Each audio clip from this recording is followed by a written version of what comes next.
Oke baik, selamat pagi Bung Vicky. Selamat pagi. Bagaimana pendapatmu tentang kepemimpinan Prabowo Subianto saat ini? Pak Prabowo Subianto. Beliau itu adalah salah satu pemimpin patriot yang pantang menyerah dalam perjuangan. Apa perjuangannya beliau Ini. yang yang yang Anda ketahui? Ya, dia kalau beliau saya merasa bahwa memang seorang pejuang petarung karena memang dia tidak henti-hentinya calon presiden hampir berkali-kali. Bahkan kalau kita mau lihat sejak calon wakil presiden Ibu Megawati sampai terus-terusan sampai saat ini beliau itu petarung. Mungkin mimpi beliau adalah satu, mungkin dia pengen jadi presiden untuk melihat Indonesianya yang saat ini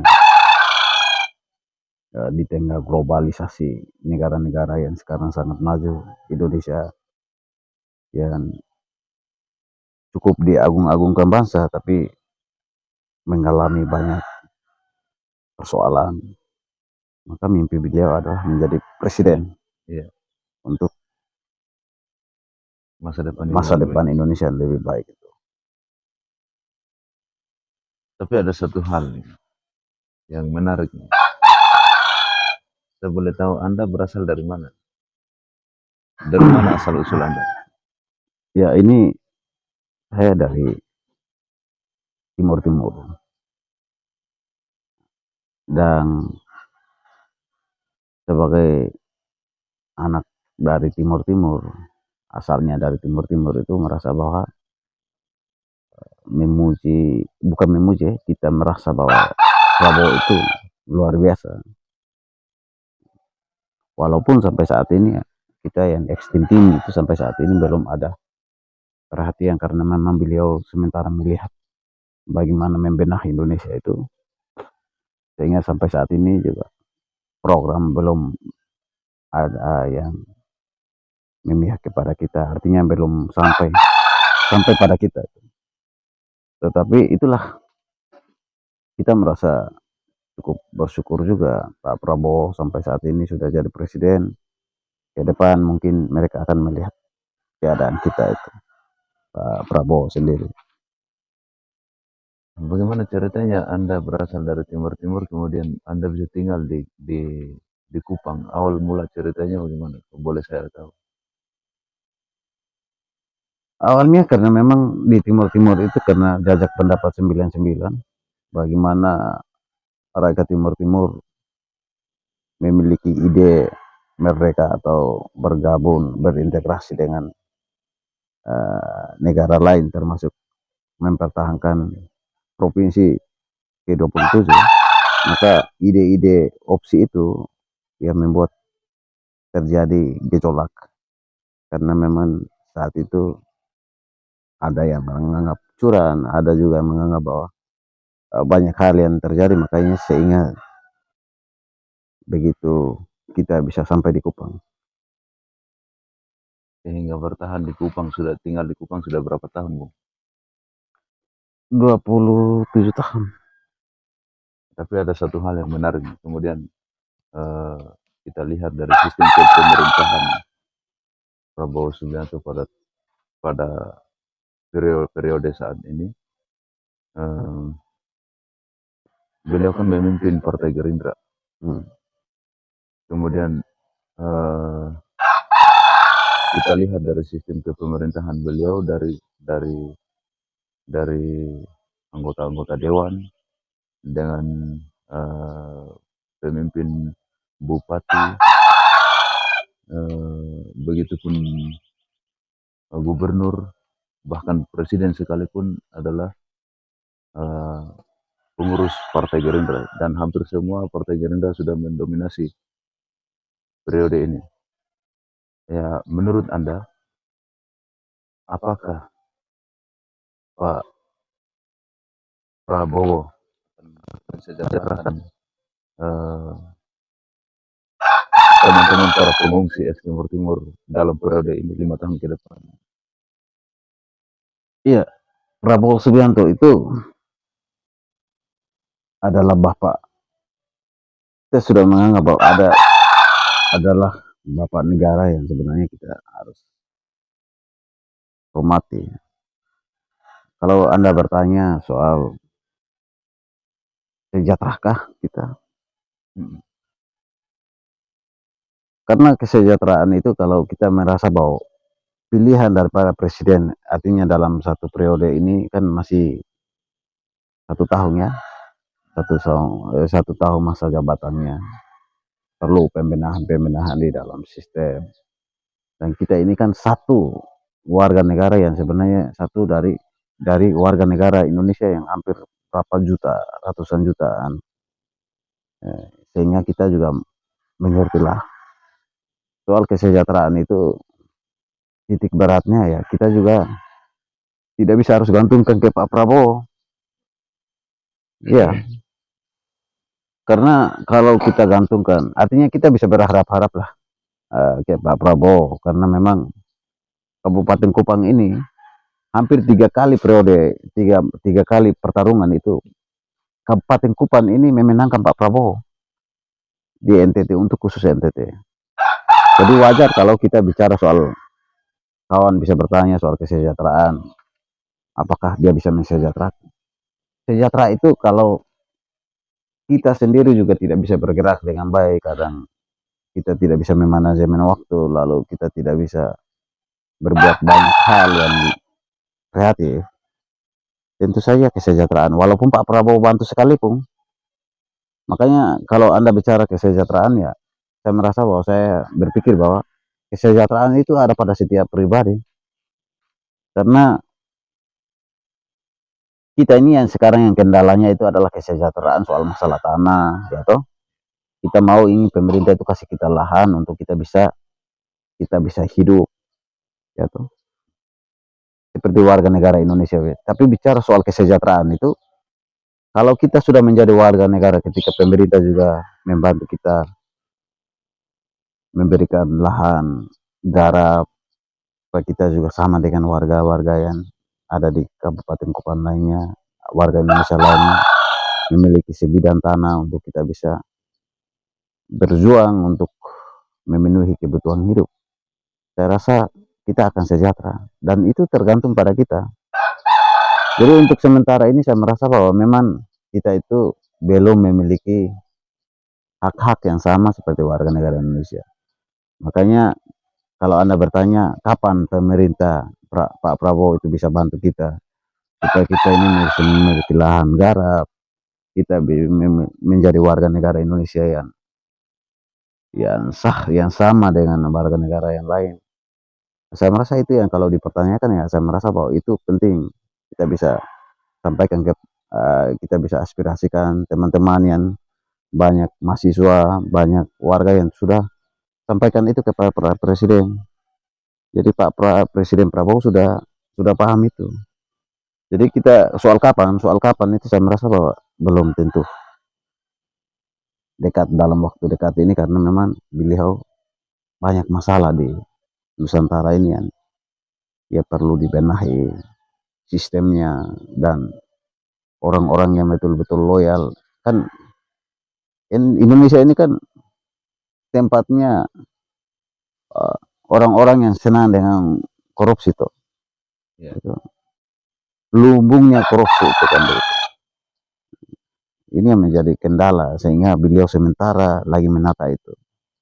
Toh pada akhirnya nanti akan sampai di kita. Kita tidak tahu kapan.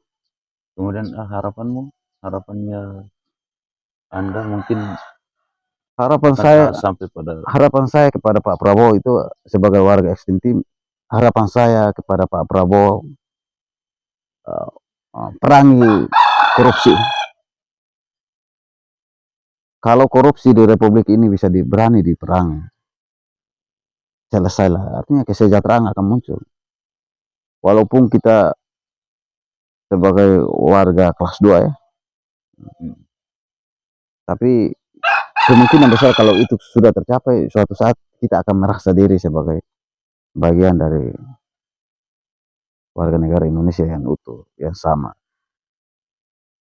Tapi sabar, di situ ada organisasi-organisasi yang mewakili ex Timur Timur. Oh, menurut kamu FKPTP atau UNTAS atau apa? Maksudnya apa? Boleh dua-duanya. Jadi belum ada yang mewakili kita sebenarnya. Kita jangan bicara soal mewakili karena memang perwakilan ekstrim tim itu kan tidak ada. Yang ada ini kan sebenarnya perwakilan rakyat.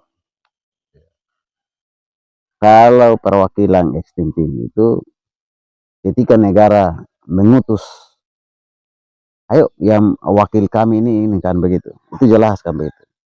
Tapi yang sekarang ini kan yang wakil kita ini kan para tokoh yang memang ada di sini yang masih ini yang dianggap sebagai mewakili. Tapi sebenarnya sampai saat ini kan perwakilan kita itu kan belum belum ada sebenarnya perwakilan kita. Menurutmu apa yang mereka perjuangkan? Secara formal itu belum ada sebagai DPR. Perwakilan masyarakat ya ada. Tapi Apa kalau yang diperjuangkan oleh perwakilan masyarakat itu? Apa yang diperjuangkan untuk rakyatnya sendiri? kalau perwakilan masyarakat kita ini kan sampai saat ini belum ada perjuangan. Masih ada beberapa perwakilan kita yang ya tidak ada di jalur formal. Baru hanya berapa yang ada di sistem pemerintahan di legislatif yang sebenarnya harus mengaspirasikan kita kepada pemerintah karena kalau perwakilan-perwakilan masyarakat lain itu kan sebenarnya masyarakat yang juga ada di situ. Dia tidak ada dalam regulasi penentu kebijakan atau kontrol atau bisa menyampaikan aspirasi secara formal. Tapi informalnya itu banyak sih yang juga sudah ada teman-teman dari mahasiswa yang sudah aspirasikan, ada teman-teman KEM, anak-anak muda yang juga tuh sudah mereka itu adalah perwakilan-perwakilan yang sudah menyampaikan aspirasi persoalan-persoalan kita ekstrim tim itu kepada pemerintah. Jadi perwakilan itu sudah ada di mana-mana sebenarnya itu. Tapi kan itu kan perwakilan eh, yang ya perwakilan langsung lah dari masyarakat. Tapi belum ada perwakilan kita yang sebagai warga negara, contohnya DPR pusat yang menyampaikan soal kita, DPR daerah yang menyampaikan soal soal persoalan kita itu belum ada.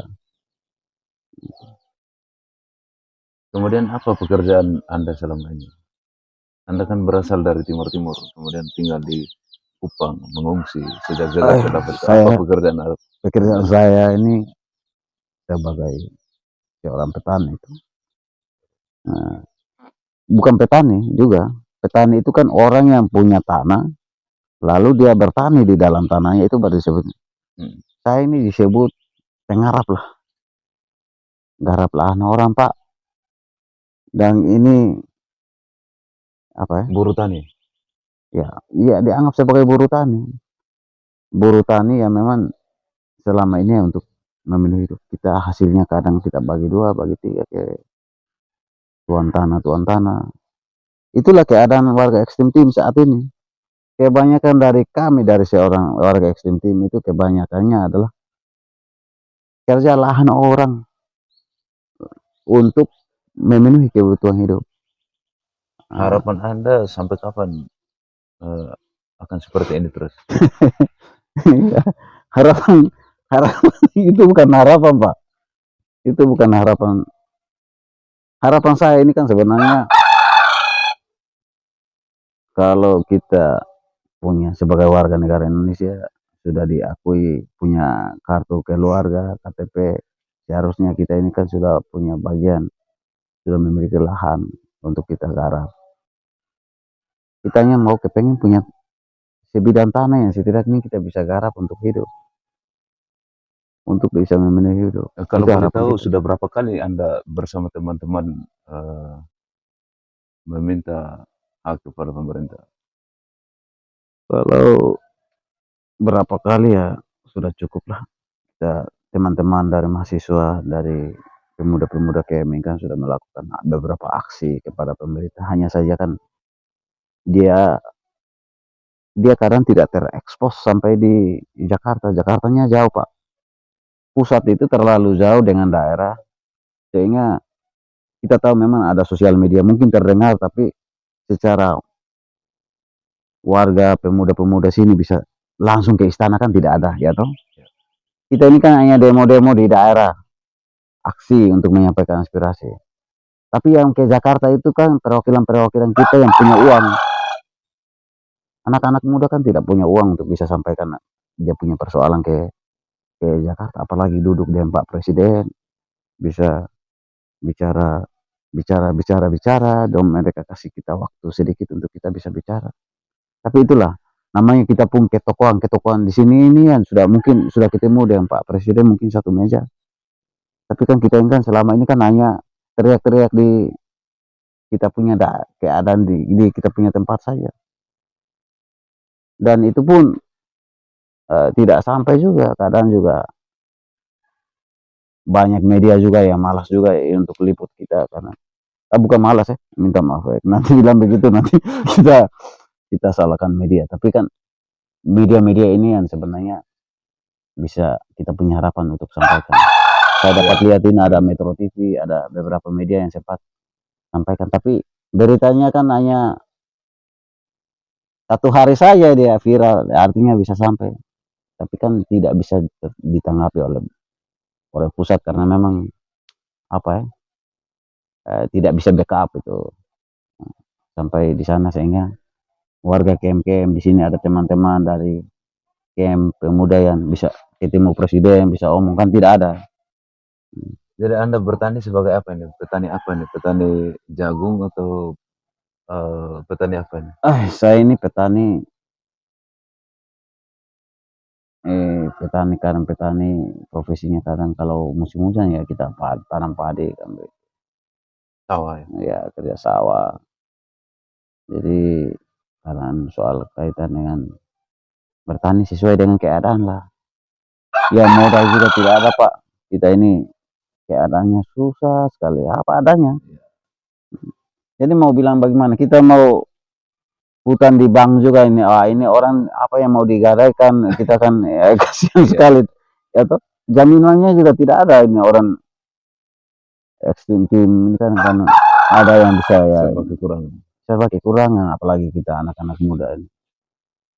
Memang serba sulit saat ini. Ya. Cukup sulit juga. Tapi tidak apa-apa, namanya Jadi dalam berproses. kehidupan yang memang benar-benar sangat susah, tapi Anda tetap semangat untuk bertani. Iya. Kemudian apa yang Anda mau sampaikan kepada teman-teman muda yang tidak dalam ikut serta meminta hak,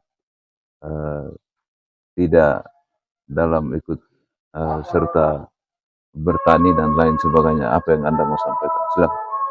Teman-teman, kita harus berusaha apa adanya. Kalau teman-teman ingin menyampaikan aspirasi, sampaikan saja, karena ada banyak media, ada sosmed. Sampaikan unek-unek kita itu. Kalau mau bangun aksi untuk menyampaikan kita punya aspirasi, sampaikan saja, karena memang itu hak konstitusional. Oke. Jadi sebelum kita berakhir, saya mau ini pertanyaan paling terakhir. Yang paling sadis kok pertanyaan. Apakah selama 27 tahun Anda hidup di wilayah Negara Kesatuan Republik Indonesia,